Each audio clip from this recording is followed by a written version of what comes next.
এয়ারপোর্টে সব কিছুই মানে একটু এক্সপেন্সিভ হয় জানি, কিন্তু এটা খুব একটা এক্সপেন্সিভ ছিল না, তো আমি এখান থেকে নিয়ে নিই। আমি তারপর আমার ফ্লাইটের জন্য ওয়েট করছিলাম, কারণ আমার ফ্লাইট ছিল 3টেতে।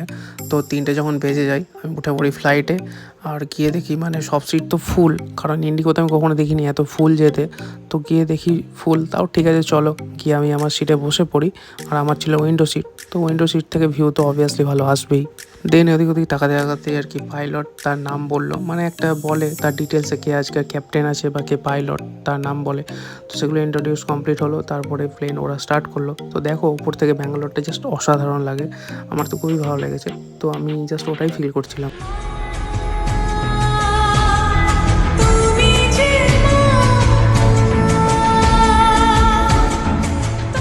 দেন কলকাতায় ফ্লাইট ল্যান্ড করতে করতেই আমি একটা এরকম সাউন্ডের ফিল করতে লাগলাম, বিকজ সামনেই পুজো আর বাঙালি বাড়িতে আসছে, এটা তো কোনো কথাই হবে না। দেন আমি ক্যাব বুক করে নিয়ে আর ওখান থেকে বেরিয়ে যাই। তো চলো